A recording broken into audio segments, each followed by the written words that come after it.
Admiral Thomas Gray stood on the bridge of the Retribution *, humanity's newest and most formidable warship.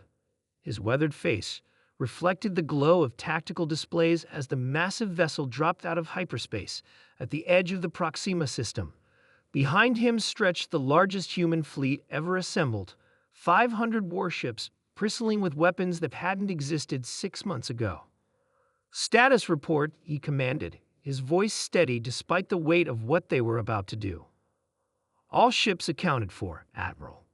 Formation is holding. Stealth systems operating at optimal capacity," reported Lieutenant Reed from her station. "The enemy has not detected our arrival." Gray nodded grimly. "Good. They don't expect us.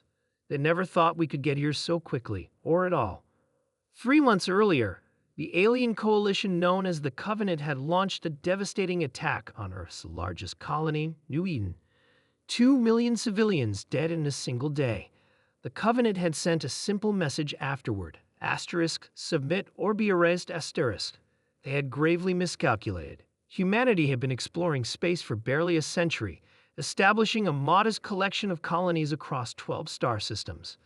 The Covenant, comprising 3 technologically advanced species with territory spanning hundreds of systems, had viewed humans as primitive upstarts, easily conquerable or, if needed, disposable. What the Covenant didn't understand was human history. Thousands of years of warfare had embedded certain principles into humanity's collective psyche. Chief among them: strike without warning, strike with overwhelming force, and never allow an existential threat to remain standing. "Tactical display Covenant fleet positions," ordered Gray. The holographic display shifted to show 37 Covenant vessels in orbit around Proxima IV, homeworld. They were formidable ships, each capable of devastating a human colony, but they were scattered, unprepared. "Communications, transmit to the fleet. Operation Nemesis is now active."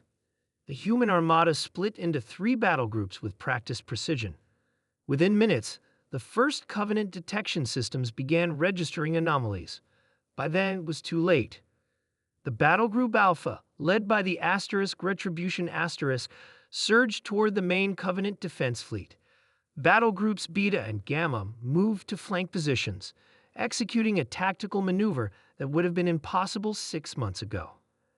After the attack on New Eden, humanity had done what it always did when faced with extinction.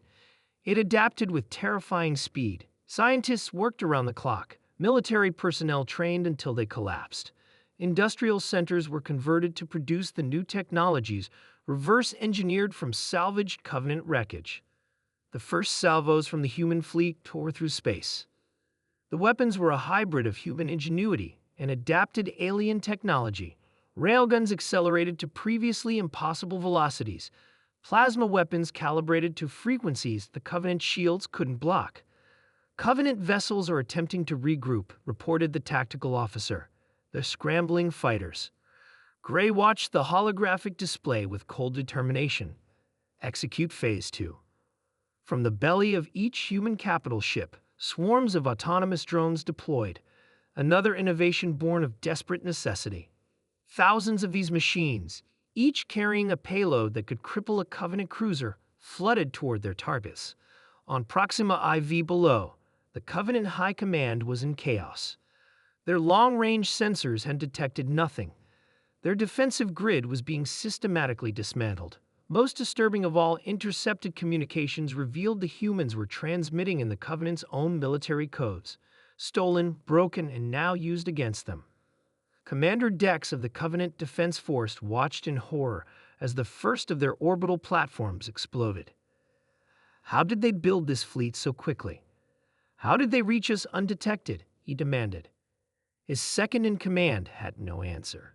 None of their intelligence had suggested humans possessed such capabilities or the will to use them on this scale. In orbit, the battle unfolded with brutal efficiency. Human vessels moved with a coordinated precision that belied their supposed technological inferiority. Covenant ships found their communications jammed, their targeting systems compromised. "We've broken through their front line," Lieutenant Reed announced. "Battle Group Beta reports Covenant shipyards neutralized. Battle Group Gamma has secured orbital control of the Eastern Hemisphere."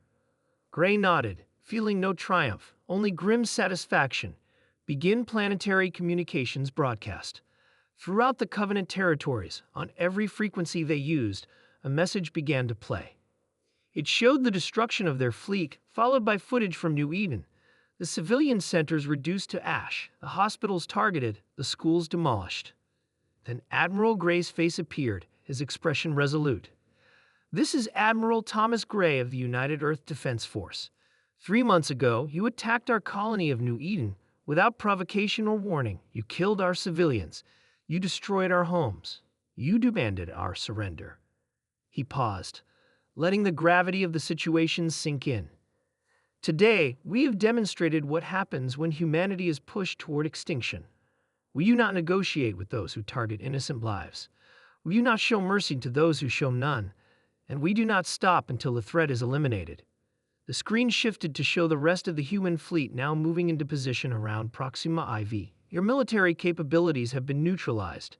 Your leadership will surrender unconditionally, or we will do to your homeworld what you did to New Eden. You have 1 hour to comply." As the broadcast ended, silence fell over the Retribution's bridge.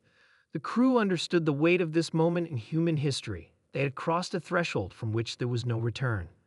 Within 43 minutes, the Covenant's Supreme Council transmitted their unconditional surrender. Gray received the news with a single nod. "Inform Earth. The first phase is complete." He turned to look out at the stars, knowing this was just the beginning. Humanity had been forced to evolve, to become something more dangerous than anyone had anticipated. The galaxy would never underestimate them again. The fleet of vengeance had arrived, and with it, a new era in the cosmic order.